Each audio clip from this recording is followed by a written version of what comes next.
हाँ जी, नमस्कार। मैं रितेश पटेल आप सभी का स्वागत करूँगा पैरामेडिकल और नर्सिंग के number 1 channel study with Ritesh में। तो हाल ही फिलहाल काफ़ी सारे बच्चे 10+2 यानी 12th पास आउट कर लिए हैं और बच्चों का सपना है बिहार बीएससी नर्सिंग करने का। तो बहुत से बच्चे लगातार इन दिनों मुझसे पूछ रहे हैं कि सर हमें बिहार से बीएससी नर्सिंग कोर्स करना है, तो उसके लिए क्या करना पड़ेगा? सर क्या बिहार बीएससी नर्सिंग कोर्स करने के लिए इसका कोई अलग से एग्ज़ामिनेशन फॉर्म आएगा? सर या फिर हमें क्या करना पड़ेगा? सर इसकी सिलेबस क्या है ना? कितने नंबर ऑफ क्वेश्चंस पूछे जाते हैं? सर इस फॉर्म को अप्लाई करने के लिए कितना पैसा लगता है? एग्ज़ाम पैटर्न और सिलेबस क्या रहेगा? कितना रैंक तक लाना होता है ना? तो सारी चीज़ें मैं आपको आज की इस वीडियो के माध्यम से बताने वाला हूँ और ये काफ़ी ज़्यादा इन्फॉर्मेटिव वीडियो रहने वाली है। तो सबसे पहले इस चैनल को अवश्य सब्सक्राइब करेंगे आप लोग, ठीक है? तो देखिए यहाँ पर मैं बताना चाहूँगा कि यहाँ पे बिहार बीएससी नर्सिंग का कोई अलग से फॉर्म नहीं आता, ठीक है? यहाँ पे जो फॉर्म आता है मेरे प्यारे बच्चों, वो किस चीज़ का फॉर्म आता है? तो यहाँ पे जो है बीसीसी का बीसीसी का एग्जामिनेशन फॉर्म आता है, ठीक है? ये फॉर्म आता है और यही फॉर्म आपको अप्लाई करना होता है और बीसीसी के अंतर्गत काफ़ी सारे कोर्सेज़ आ जाते हैं, जैसे बीएससी नर्सिंग हो गया, बीएमएलटी हो गया, बीओटी हो गया, फिजियोथेरेपी हो गया, एग्रीकल्चर हो गया, इंजीनियरिंग हो गया, काफ़ी सारे जो है कोर्सेज़ आते हैं। अब बीएससी नर्सिंग कब मिलता है? जब आपका रैंक अच्छा होता है। तो सारी चीज़ें मैं बताऊँगा यहाँ पे आपको कि बीसीसी का एग्जामिनेशन फॉर्म कब तक आएगा, इस फॉर्म को अप्लाई करने के लिए एलिजिबिलिटी क्या होनी चाहिए, इसका एग्जाम पैटर्न सिलेबस क्या है, कौन सी बुक को पढ़नी चाहिए, एकदम वीडियो जो है काफी इंफॉर्मेटिव रहने वाली है, ठीक है? तो यहाँ पे देखिए सबसे पहला पॉइंट यहाँ पे जो मैं आपको बता रहा हूँ कि इसका एग्जामिनेशन फॉर्म कब तक आता है मेरे प्यारे बच्चों। तो इसका जो एग्जामिनेशन फॉर्म है वो at the end of May, यानी at the end of May, मई के लास्ट तक जो है इसका एग्जामिनेशन फॉर्म आ जाता है। और ये एग्जामिनेशन फॉर्म आपको कहाँ शो होगा? वो आपको बीसीसी का एक ऑफिशियल वेबसाइट है, वहां पर आपको जो है एग्जामिनेशन फॉर्म शो होने लगेगा at the end of May, ठीक है? तो मई के लास्ट तक जो है यहाँ पे बीसीसी का फॉर्म आ जाएगा, ठीक है? इसके बाद जो लास्ट डेट रहता है अप्लाई करने का, वो यहाँ पे second week of the June, मतलब अगर समझो कि at the end of May तक फॉर्म आता है तो यहाँ पे आपको 2 वीक मिलेगा, ठीक है? मतलब 2 वीक ऑफ द जून, यानी 2 वीक ऑफ द जून, यानी आपको यहाँ पे तकरीबन तकरीबन जो फॉर्म अप्लाई करने का जो समय दिया जाएगा मेरे प्यारे बच्चों, वो कम से कम जो है यहाँ पे 20 से 25 दिन का समय मिलता है, ठीक है?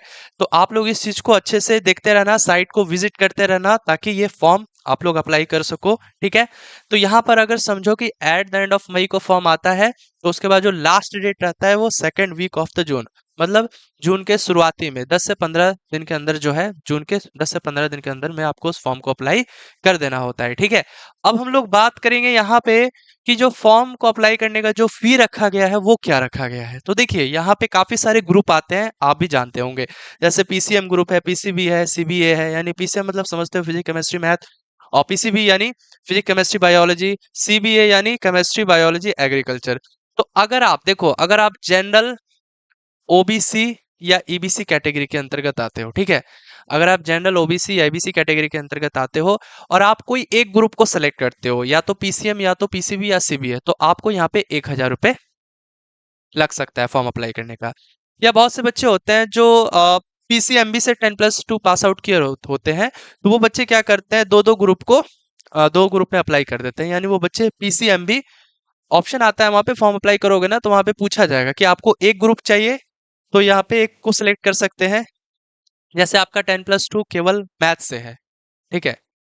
मैथ से है तो आप लोग का पीसीएम ग्रुप होगा। यदि आपका 10+2 बायो से है तो आपका पीसीबी ग्रुप से अप्लाई होगा।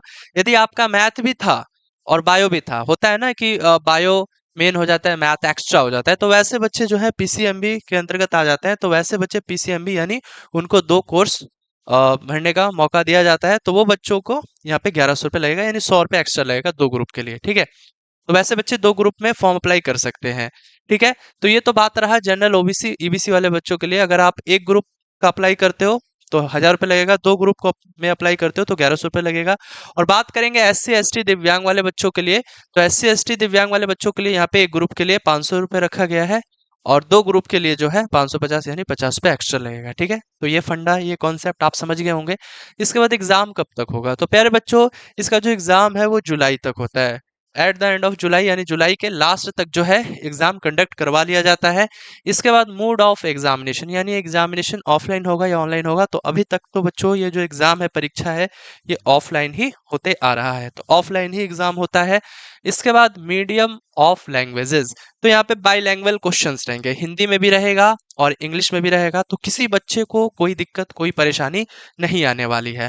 टोटल नंबर ऑफ क्वेश्चंस की बात करेंगे तो देखिए, अगर समझो कि आपका जो ग्रुप है, आपका ग्रुप है पीसीबी, ठीक है, आपने 10+2 पास आउट किया है फिजिक्स केमिस्ट्री बायोलॉजी से, तो देखिए आपके जो टोटल नंबर ऑफ क्वेश्चंस रहेंगे, समझो आपने पीसीबी ग्रुप के लिए अप्लाई किया, ठीक है, तो पीसीबी ग्रुप के लिए अगर आप अप्लाई किए हो, तो देखिए यहाँ पे टोटल क्वेश्चंस कितने रहने वाले हैं, टोटल पहले सब्जेक्ट जान लो।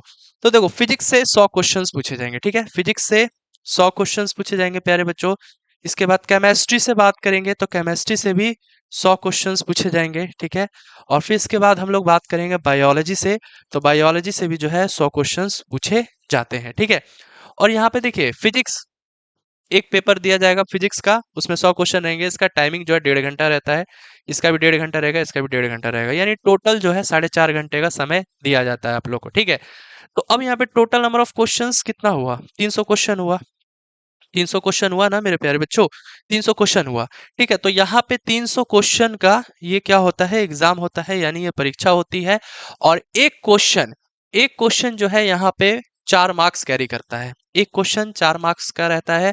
तो आप ही बताओ 300 क्वेश्चन है, 300 क्वेश्चन कितने नंबर के हो जाएंगे, तो भाई 300 में 4 से मल्टीप्लाई कर लो ना, 300 में 4 से मल्टीप्लाई कर लो, तो यहाँ पे 1200 मार्क्स का ये परीक्षा होता है, 1200 नंबर का क्या होता है, ये एग्जाम होता है, ठीक है। तो अब इस 1200 में से कम देखिए, पास होने के लिए यहीं पे मैं आपको हर एक चीज क्लियर कर देना चाहूंगा। 1200 में से अगर आप यहाँ पे 650 प्लस भी लेकर आते हो मार्क्स, तो आपको इजिली बीएससी नर्सिंग, बीएमएलटी, है ना, फिजियोथेरेपी इत्यादि कोर्स में से कोई भी कोर्स मिल सकता है, ठीक है। तो यहाँ पे फिजिक्स से 100 क्वेश्चन रहेंगे, केमिस्ट्री से 100, बायो से 100, total number of question 300 question हुआ, एक क्वेश्चन 4 नंबर का होता है, 300 क्वेश्चन यहाँ पे 1200 नंबर के हो जाते हैं। तो 1200 में से 650 नंबर तक लेकर आओगे तो यहाँ पे इजिली टॉप कर सकते हो आप, ठीक है, मतलब बहुत अच्छा खासा रैंक आ जाएगा आपका, ठीक है। टॉप तो नहीं, लेकिन हाँ आप टॉप अंडर 100 में या 200 में तो रैंक दे ही दोगे, ठीक है। अब बात करते हैं सर नेगेटिव मार्किंग है या नहीं है। तो देखिए, अगर आप एक क्वेश्चन, ध्यान से समझना, एक क्वेश्चन सही करते हो, ठीक है, एक क्वेश्चन अगर सही करते हो तो यहाँ पे 4 नंबर मिलता है, ठीक है। लेकिन अगर आप एक क्वेश्चन, गैस अगर आप एक क्वेश्चन यहाँ पे गलत करते हो ना, तो 1 मार्क्स डिडक्ट कर लिया जाएगा, यानी वही 1/4 नेगेटिव मार्किंग रहने वाला है, ठीक है। तो एक क्वेश्चन सही करोगे तो 4 नंबर मिलेगा, एक क्वेश्चन गलत कर दोगे, तुक्का लगा के सोचो एक क्वेश्चन गलत हो गया तो 1 नंबर डिडक्ट कर लिया जाएगा, ठीक है। तो इस चीज को ध्यान में रखना है। और अब इसके बाद टोटल नंबर ऑफ मार्क्स, जैसे कि अभी मैंने बताया कि ये 1200 नंबर का ये एग्जाम होता है, ये परीक्षा होता है, ठीक है। इसके बाद यहाँ पे पासिंग मार्क्स मैंने आपको बताया 650 अगर लेकर आते हो, 650 प्लस मार्क्स, तो आपको इजिली यहाँ पे बीएससी नर्सिंग मिल सकता है, इसमें कोई डाउट नहीं है। इसके बाद देखिए यहाँ पे निगेटिव मार्किंग, अभी मैंने बताया निगेटिव मार्किंग जो 1/4 है, यानी यहाँ पे एक क्वेश्चन सही करते हो तो 4 नंबर मिलेगा, एक क्वेश्चन गलत कर देते हो तो 1 नंबर डिडक्ट कर लिया जाएगा। इसके बाद बेस्ट बुक, तो बेस्ट बुक के लिए आप अरिहंत पब्लिकेशन को फॉलो कर सकते हो। अरिहंत पब्लिकेशन अपने आप में बहुत अच्छी पब्लिकेशन है, काफी जबरदस्त बुक है, ठीक है। इसके बाद यहाँ पे बेस्ट कोर्स फॉर गर्ल्स, तो यहाँ पे गर्ल्स के लिए यहाँ पे बीएससी नर्सिंग हो गया, बी फार्मा हो गया, बीएमएलटी हो गया, फिजियोथेरेपी हो गया, ये सब कोर्सेज बेस्ट रहने वाली है, ठीक है। और बॉयज की बात करें तो यहाँ पे बॉयज के लिए यहाँ पे आपके लिए भी बीएससी नर्सिंग अच्छा है, बीएमएलटी भी अच्छा है, एग्रीकल्चर भी अच्छा है, इंजीनियरिंग भी अच्छा है, तो काफी सारे कोर्स आप लोगों के लिए भी अवेलेबल हो जाते हैं, ठीक है। अब इसके बाद जो है यहाँ पे देखिए, अगर आप बिल्कुल बेहतरीन तरीके से तैयारी करना चाहते हैं, ऑल सब्जेक्ट पढ़ना चाहते हैं, हर एक वो टॉपिक पढ़ना चाहते हैं जो आपके एग्जाम के पॉइंट ऑफ व्यू से इंपॉर्टेंट है, तो दोस्तों आप लोग को इसी चैनल के माध्यम से जो है संपूर्ण तैयारी मिलेगी। तो अगर आप हमारे पेड कोर्स से जुड़ना चाहते हैं तो वहां पर आपको सही गाइडेंस मिलेगा और सही डायरेक्शन में चीजों को पढ़ाया जाएगा, क्योंकि यहाँ पे आपको हर एक सब्जेक्ट के अलग अलग टीचर मिलने वाले हैं, ठीक है। तो हमारा न्यू बैच जो है जुनून बैच अभी हाल ही फिलहाल लॉन्च हुआ है, और ये बीसीसी एग्जामिनेशन के लिए है। इस बैच का जो फी है वो 500 रुपये है। यहाँ पे live classes, recorded video, assignment, daily practice set, weekly test, doubt classes, और उसके बाद कंप्लीट नोट्स, और उसके बाद जो है आपको लास्ट 10 इयर्स का पीवाईक्यू भी करवाया जाएगा। कैसे इस बैच को परचेस करना है, तो इसके लिए जो है देखिए आपको क्या करना है। इसके लिए सबसे पहले आपको हमारा ऐप है स्टडी विथ रितेश, हमारा ऐप है स्टडी विथ रितेश, इसे इंस्टॉल कीजिए प्ले स्टोर से। उसके बाद ऐप को इंस्टॉल करने के बाद रजिस्टर करते हैं हम लोग। रजिस्टर करने के बाद आपके सामने कुछ इस तरीके का इंटरफेस आ जाएगा, ठीक है। उसके बाद पेड कोर्स में जाना है। पेड कोर्स में जाने के बाद वहां पे आपको शो होने लगेगा बीसीसी जुनून बैच 2024। बस उस बैच को परचेस कर लेना है, ठीक है। समझ में आ रहा है? अब देखिए यहाँ पे मैं आपको कुछ चीजें और भी बताना चाहूंगा, कुछ चीजों के बारे में और आपको जानकारी देना चाहूंगा। देखिए यहाँ पे बहुत से बच्चे हमसे ये पूछेंगे कि सर यहाँ पे टोटल सीट कितनी रहने वाली है, ठीक है। टोटल सीट के बारे में भी थोड़ा सा यहाँ पे समझ लेंगे, जान लेते हैं, ठीक है, कि किस कोर्स के लिए कितनी सीटें हैं, ठीक है। जैसे बीएससी नर्सिंग में टोटल कितने कॉलेजेस है, कितनी सीट है, उसके बाद बीएमएलटी, बीओटी, फिजियोथेरेपी, है ना।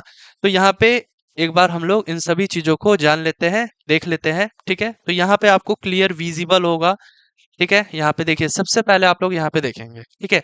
यहाँ पे देखेंगे Bihar college of physiotherapy and occupational therapy Patna. तो यहाँ पे फिजियोथेरेपी और ऑक्यूपेशनल थेरेपी में 20-20 सीट है, यानी टोटल 40 सीट है। अच्छा खासा है, उतना भी अच्छा खासा नहीं कहेंगे, लेकिन फिर भी ठीक ठाक है, ठीक है। अगर आपने शुरू से लेकर अभी तक नीट की तैयारी की है, नीट नहीं निकल रहा है, तो आपके पास अच्छा मौका है, सुनहरा अवसर है इसमें एडमिशन लेने का, ठीक है। इसके बाद देखिए यहाँ पे बीएमएलटी यानी bachelor of medical laboratory technician, इसमें 20 सीट है। इसके बाद यहाँ पे ऑपरेशन थिएटर्स में भी 20 सीट है, और रेडियोलॉजी में भी 20 सीट है, और ऑप्टोमेट्री में भी 20 सीट है, यानी टोटल यहाँ पे आप देख सकते हैं 80 सीट है। बीएससी नर्सिंग में काफी अच्छा खासा सीट है, ठीक है। तो बीएससी नर्सिंग हर एक बच्चे का सपना होता है, ड्रीम होता है कि हम बीएससी नर्सिंग करें पटना के एनएमसीएच से, या पावापुरी नालंदा से, है ना, या भागलपुर से। तो यहाँ पे देख सकते हैं बीएससी नर्सिंग में टोटल जो है 300 सीट रहने वाला है, ठीक है, 300 सीट रहने वाला है। और इसमें अगर आप अंडर 1000 रैंक तक लेकर आते हो इस एग्जाम में, जो कि काफी बच्चे लाए भी हैं, हमारे पेड कोर्स की मदद से काफी बच्चे अभी एनएमसीएच से बीएससी नर्सिंग भागलपुर से कर रहे हैं ऑलरेडी, है ना। तो यहाँ पे देख सकते हैं, यहाँ पे आप बी फार्मा भी देख सकते हैं, यहाँ पे 200 सीट है, ठीक है।